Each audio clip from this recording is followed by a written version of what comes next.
안녕하세요. 글로벌 리포트 장량입니다. 해마다 이맘때면 벚꽃이 만개하며 봄 소식을 알리는데요. 오늘은 벚꽃으로 유명한 메릴랜드주 베데스다의 켄우드 마을에 나왔습니다. 1930년과 40년대 초 이 지역 개발업자가 주택 구매자들에게 지역을 알리기 위해 벚나무를 심은 것이 그 시작이라고 하는데요. 약 5km의 산책로에 1,200그루의 나무에서 피는 수십만 송이의 벚꽃을 감상할 수 있는 명소로 거듭나게 됐습니다. 그런가 하면 미국 벚꽃 축제의 대명사인 워싱턴 DC 벚꽃 축제는 1912년 당시 윌리엄 태프트 대통령의 부인 헬렌 태프트 여사와 주미 일본 대사 부인이 양국의 우정을 기리는 의미로 심은 일본산 벚나무 2그루가 그 시초인데요. 1927년 지역 학교 행사로 벚꽃 축제가 처음 열렸고 일본의 진주만 공습 이후 잠시 중단됐다가 1948년 재개되면서 도시를 대표하는 축제로 자리매김했습니다. 코로나 팬데믹 첫 해인 2020년에는 경찰이 벚꽃 명소 타이를 베이슨과 내셔널몰 주변을 봉쇄했을 만큼 매년 봄이면 벚꽃을 보러 온 상춘객이 몰려 주요 지역은 걸어 다니기도 힘들 정도인데요. 봄의 재발견이라는 주제로 지난 20일 시작한 내셔널 벚꽃 축제는 4월 17일까지 계속되며 축제 기간 동안 연날리기, 퍼레이드 등 다채로운 행사가 열립니다. 다양하고 깊이 있는 세계 소식 글로벌 리포트 지금 시작합니다.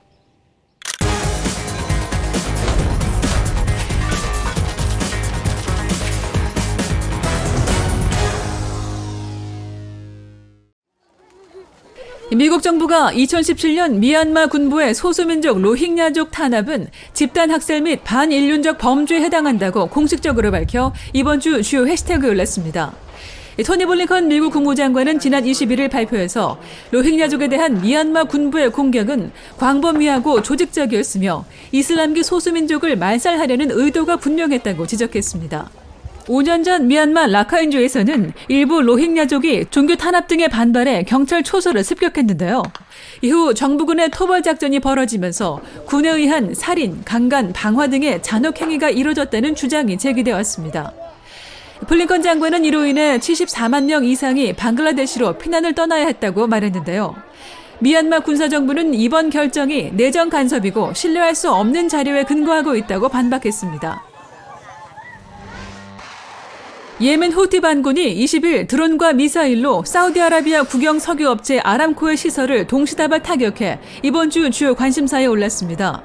아흐야 사레야 예멘 반군 대변인은 자국민에 대한 침략과 포위 공격에 대응해 대규모 군사작전을 수행했다며 아람코 등 다수의 주요 시설을 공격했다고 주장했는데요. 이번 공격으로 인명피해는 없었으나 민간 차량과 주택이 파손되고 일부 시설에서 불이 나는 등 피해가 발생했습니다.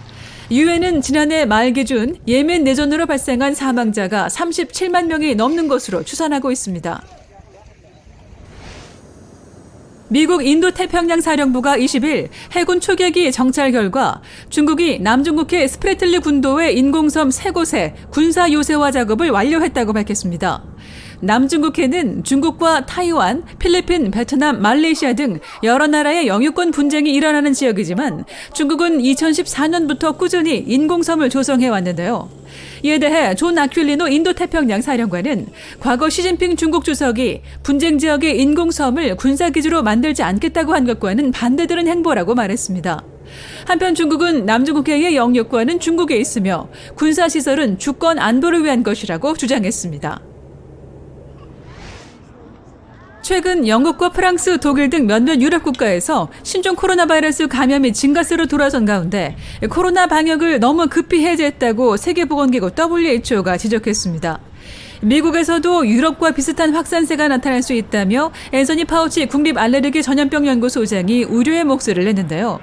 하지만 코로나가 정점을 찍고 신규 확진이 감소하는 나라에서는 최근 방역 완화가 이어지고 있습니다. 일본은 지난 22일 방역 비상조치가 약 2개월 반 만에 종료됐고 홍콩도 한동안 중단했던 미국과 영국 등 9개 나라로부터의 국제선 운항을 다음 달 1일부터 재개한다고 밝혔습니다.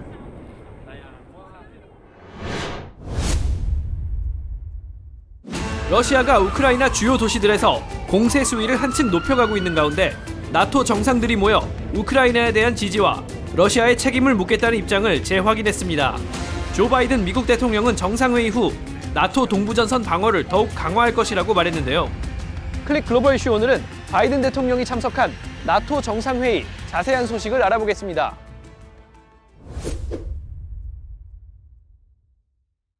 Do you think that Russia needs to be removed from the G20?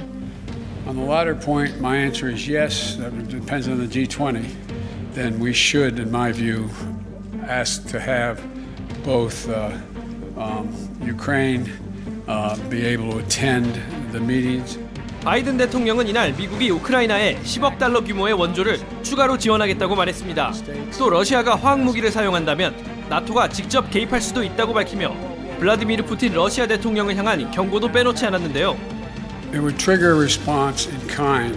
Whether or not you're asking whether NATO would cross, we'd make that decision at the time. 바이든 대통령은 최근 들어 푸틴 대통령을 전범 또는 살인마, 깡패 등으로 부르며 점점 더 거친 입담을 보여준 바 있습니다.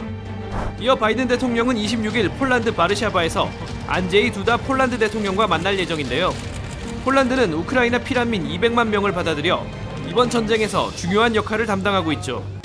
In 2015-2016 was less than 2 million refugees that came to the whole European Union during 2 years. Now we've seen 3.3 million in less than 4 weeks. So of course it's put a lot of pressure onto societies. 한편 우크라이나는 피난민이 국내외에서 인구 4명 중 1명꼴인 1,000만 명이나 발생했고 마리우폴과 오데사 등 흑해 연안 도시에서는 러시아군의 무차별 폭격이 이어지고 있습니다. I would say that it's mass murdering and it's war crimes. It's reality. There is no Mariupol anymore. They bombed everything.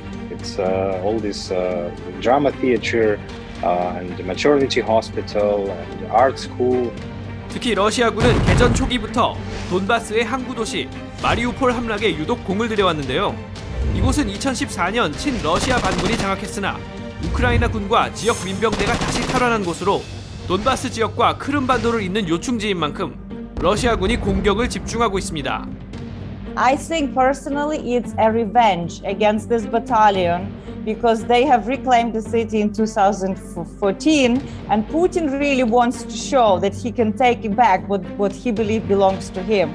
그러는 사이 러시아는 국제사회에서 고립되고 내부적으로도 스스로 단절을 심화하고 있는데요. 러시아 법원은 22일 푸틴 대통령을 비판해온 야권 인사 알렉세이 나발니에게 징역 9년을 추가로 선고했고 전날엔 미국 소셜미디어 페이스북과 인스타그램이 전쟁과 관련한 극단적 메시지를 퍼뜨린다며 러시아 내 사용을 중단시켰습니다. Просто это ужасно. Ну, это странно и ужасно. Это, наверное, самая популярная соцсеть вообще во всем мире. Не говоря уже то, что там в России, в Москве им пользуется, наверное, подавляющее большинство всех прогрессивных людей, скажем так. 러시아와 우크라이나가 진행 중인 정전 협상이 성과를 거둘 수 있을지 온 세계가 지켜보고 있습니다.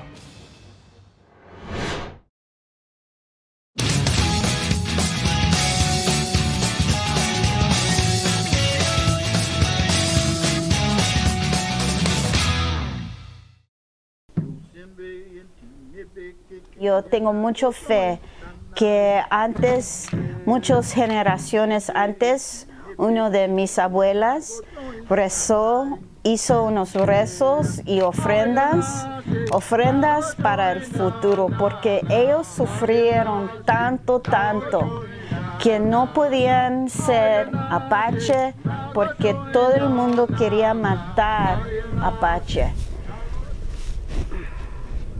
My name is Lucille Contreras, and I'm the CEO and founder of Texas Tribal Buffalo Project here in Wilder, Texas.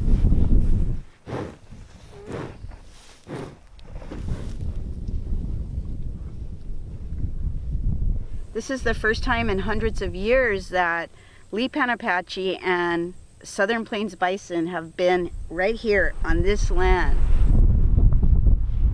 Lipan Apache have lost land, culture, language, as well as kinship with each other. And so as part of that, I believe that we've suffered a lot of generational trauma. I know by being around buffalo personally, it has helped me in my life. It's helped me and my children be stronger, have more fortitude, be healthier in our minds, body, and spirit. And so I want to afford that opportunity to others.